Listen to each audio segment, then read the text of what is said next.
안녕하세요. 가톨릭대학교 성빈센트 병원 신경과에 근무하는 배대웅 교수입니다.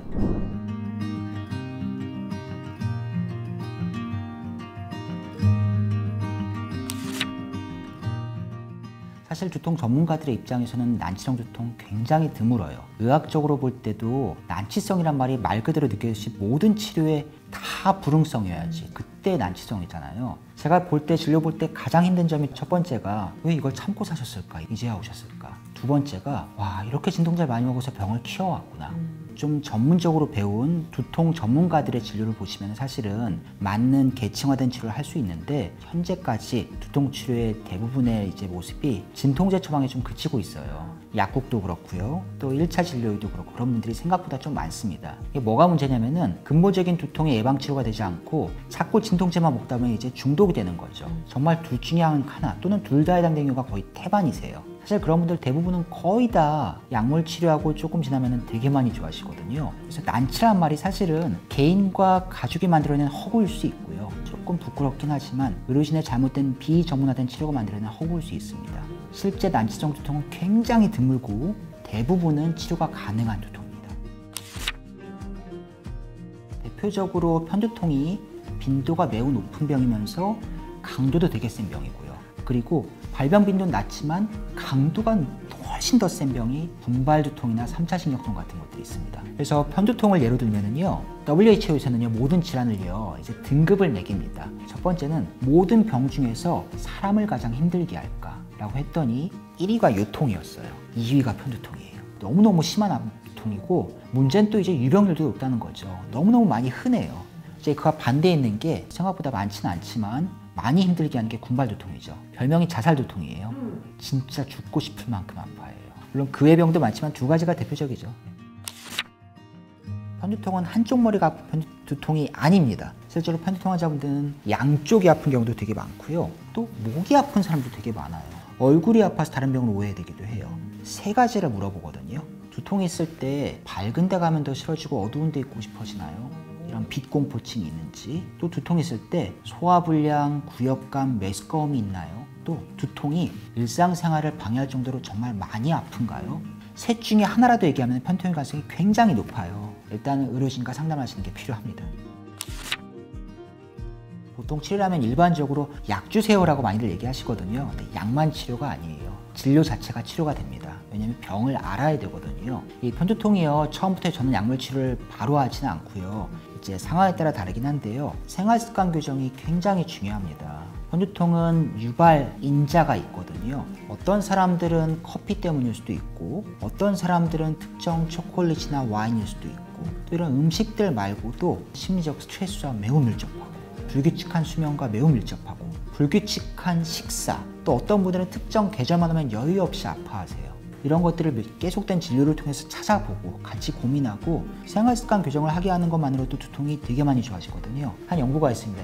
규칙적으로 잘 식사를 해봅시다. 규칙적으로 정해진 시간에 정해진 양만큼 잘 자봅시다. 규칙적으로 유산소 운동 해봅시다. 이 세 가지만 지키고 얼마나 좋아지나 봤더니 글쎄 두통의 절반이 줄어요. 약보다 효과가 좋을 수도 있는 거죠.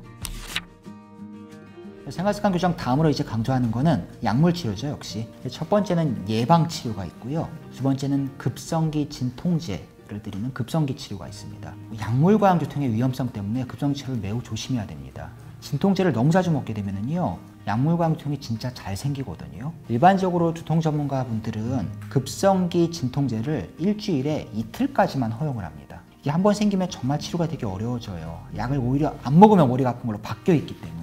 그리고 치료제의 약들도 종류가 되게 많아졌어요. 효과도 되게 좋고 반응성도 빠릅니다. 단 이것보다 사실은 더 중요한 게 이건 그때뿐인 거잖아요. 예방치료가 훨씬 더 중요합니다. 예방치료는 먹는다고 진통효과가 바로 나오지는 않아요. 매일매일 먹다 보면 두통 빈도가 조금씩 줄어듭니다. 대신 매일 먹어야 돼요. 최소 2달, 3달 이상 먹어야 돼요. 또 약마다 맞는 약이 다 다르고요. 부작용이 다 다르고 앓고 있는 동반 질환에 따라 쓸 약이 다 달라져요. 맞는 약을 고르는 맞춤 치료가 들어가야 되는 거거든요. 되게 어려워요. 약을 먹다 보면 기다리면 분명히 좋아지는 시기가 오고요. 예방약 효과는 생각보다 되게 좋습니다. 두통이 절반 이상 가라앉는 약들도 많아요. 두통이 절반 이상 가라앉으면 삶의 질이 완전 달라집니다. 일상생활의 장애를 초래할 정도의 심한 두통을 되게 많이 없애기 때문에 표정이 달라지고 사회생활의 참여 정도가 달라지고 우울 불안감도 되게 많이 좋아지세요. 이 약물 치료 이제 안 된다, 예방 약물 치료로 쉽지 않다 그러면은 시술들인데요. 보톡스 주사 치료가 되겠고 CGRP 특수 항체 치료가 있습니다. 보톡스는 이제 감각신경에 자극수를 시키면은요, 유명한 통증 매개 물질이 우리가 CGRP라고 하는 건데 이게 편두통을 일으키는 핵심 물질이거든요. 분비가 줄어들어요. 보톡스는 사실 CGRP만 건드리는 게 아니고 여러 가지 두루뭉실하게 통증 매개 물질을 건드리는데 최근에 나온 항체 치료는 아예 편두통을 일으킨 CGRP만 공격하는 주사가 드디어 나온 거죠. 이걸 맞게 되면 두통 예방 효과가 굉장히 탁월합니다. 단 현재까지 이제 문제는 비용이기 때문에 이제 환자분과 잘 얘기를 해서 맞는 치료를 골라야죠. 치료의 핵심은 아이러니하게 이 약을 끊는 건데 약물과양 두통은요, 약을 끊으면은요 좋아지는 경우가 훨씬 더 많으세요. 단 끊는 기간 동안 일주일에서 2주일까지 많이 고생하실 수가 있거든요. 그래서 제가 선별적으로 끊으시기 힘들어 하시는 분들은 입원 치료하기도 합니다. 스테로이드 같은 것들을 쓰기도 하고 또 우리가 신경 차단술이라고 해서 머리에 이제 주사를 넣는 게 있거든요. 그런 것들을 통해서 먹는 경구진동제 횟수를 획기적으로 줄일 수가 있습니다. 보통 수개월간 확실하게 끊어야 되는데요. 대부분은 한 달 동안만 끊어도 효과를 느낍니다. 근데 여기서 오해가 있어요. 많이 좋아졌는데 남아있는데요. 약물과양 두통은요, 사실은 진단이 다른 두통 진단에 덧붙이는 거거든요. 나머지 남아있는 진통제를 많이 먹게 유발했던 원래 숨겨져 있던 두통은 그에 맞는 치료를 다시 또 해야 되죠.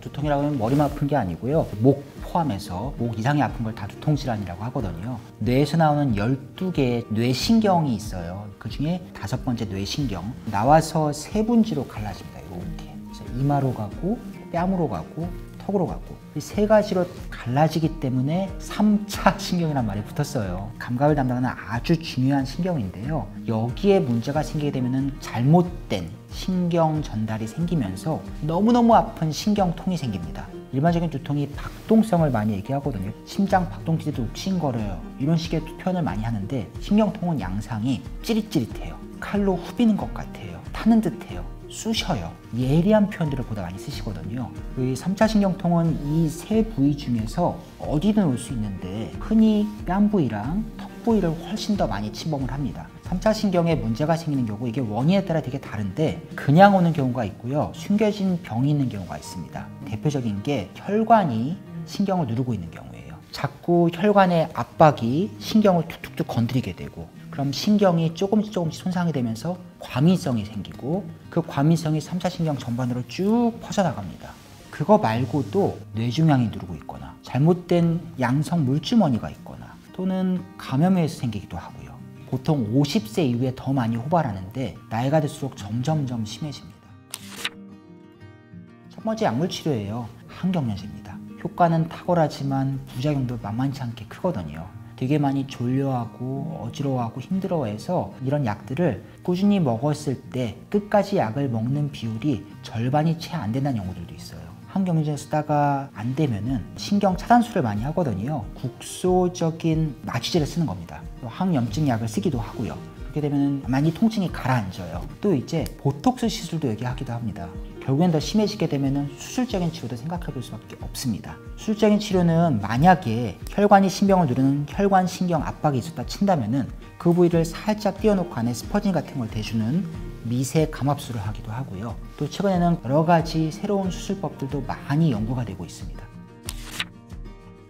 금발두통은 일단 별명이 자살두통이죠. 자살두통. 너무너무 많이 아파서 죽고 싶다는 생각 들 정도로 두통을 일으키는데 보통은 이마 부위를 포함해서 가장 많이 아픈데요. 이마만이 아니고 뺨이나 상악 부위도 많이 아플 수가 있고 머리 부위도 아플 수가 있습니다. 또 자율신경 증상이라고 해서 좀 특징적인 증상이 있어요. 눈물 콧물이 줄줄 나고요. 눈이 충혈되고 눈이 붓기도 하고 눈꺼풀이 이렇게 떨어지기도 하고 얼굴이 빨개지기도 하고 붓기도 하는 등등의 여러 가지 추가적인 자율신경의 증상이 특징적입니다. 특정 시간대에 아파요. 그리고 1년의 특정 계절에 아파옵니다. 이제 군발기가 오게 되면은요, 공격적으로 변하고 약간 예민해지고 초조해지거든요. 다른 치료에서는 별로 효과가 없는데 군발두통은 산소 치료 효과가 되게 좋습니다. 약 7리터 이상의 고용량 산소 치료를 하게 되면은 10분, 20분 지나면 씻은 듯이 가라앉습니다. 문제는 이게 산소 치료가 응급실에 와야 돼요. 산소 치료할 때까지 바로 되지 않는 경우도 많고 이 병을 몰라서 고용량 산소를 주는데 주저하시는 의사분들도 사실 있으세요. 사실은 좀 창피한 얘기지만 OECD 국가 중에서 이런 나라가 별로 없어요. 다른 나라들은 전부 다 재택 산소 치료를 군발 두통에서 허용하고 있습니다. 선진국들 다 그렇고요. 일본도 그렇고 영국도 그렇고. 근데 우리나라만 아직까지 산소 치료가 아직 안 되고 있습니다. 사실 두통의 병은 종류가 수십 가지 이상입니다. 국제 두통질환 분류라는 진료 지침이 있거든요. 거기에 보면 두통의 종류가 100가지 이상입니다. 다 특성에 따라서 분류합니다. 두통의 진료의 핵심은요, 문진입니다. 환자 의사가 얘기해서 정보들을 잘 캐내서 어떠한 두통에 맞는지 찾아가는 과정이에요. 그래서 환자분들의 얘기를 좀 열린 마음으로 들어주시는 여유 있는 시간이 사실은 필요합니다. 우리나라에서는 좀 쉽지가 않아요. 두통 환자분들이 오게 되면요, 설문지를 이제 작성하게 합니다. 언제부터 생겼고, 위치가 어디고, 빈도가 어떻고, 어떨 때 심하게 아프고 등등등이 9장이 됩니다. 이제 문진만으로 두통 진단이 어렵지 않습니다. 질환의 특성상 MRI를 반드시 찍어야 되는 질환들도 있습니다. 아까 얘기했던 3차 신경통이나 군발 두통은 MRI를 찍습니다. 다른 두통에 비해서 숨겨진 뇌 문제가 있을 가능성이 꽤 높은 질환이거든요. 몇 가지 이제 위험한 위험 징후 사인들이 있습니다. 첫 번째가 전신적인 동반 증상이 있을 때입니다. 두통만 있는 게 아니에요. 열이 나요. 온몸이 아파요. 몸무게가 점점 빠져요. 이런 전신 증상이 있을 때는 찍어야 됩니다. 숨겨진 질환을 찾기 위해서. 진찰상 신경학적 이상 징후가 보이면 찍어야 됩니다. 얼굴 감각이 왼쪽과 오른쪽이 다르네. 왼쪽 팔다리의 힘이 다르네. 이런 식으로 뭔가 미심적인 부분이 있으면 찍습니다. 벼락 맞듯이 갑자기 생겨도 찍습니다. 사실 대부분의 두통은 점점 심해지는 거거든요. 우리가 벼락 두통이라고 하는데 이런 경우에 찍습니다. 뇌졸중의 전조 증상일 수 있습니다. 또 50세 이후 고령에서 없던 두통 양상이 새롭게 생겨도 찍습니다. 고령에서는 숨겨진 2차적인 뇌 문제가 있을 가능성이 보다 더 높기 때문이죠. 또 기침을 하거나 변보거나 몸에 힘이 들어가는 상황에서 머리가 아픈 게 확 심해질 때도 찍습니다. 이런 내용들이 다 설문지에 녹아들어 있습니다. 그래서 설문지가 중요하죠. 얘기하지 않으면요, 누구도 모릅니다. 아픈 병을 참고만 계시지 마시고요. 가족분들한테 내가 아픈 거를 많이 대화를 통해 어필을 하시고 얘기를 하시고 숨길 필요가 없습니다. 이거는 꾀병이 아니에요. 이 병을 밖으로 표출을 하시고 또 전문가와의 진료를 통해서 잘 상담하시는 게 치료의 시작입니다. 열린 마음을 가지고 병원을 찾으셨으면 좋겠습니다.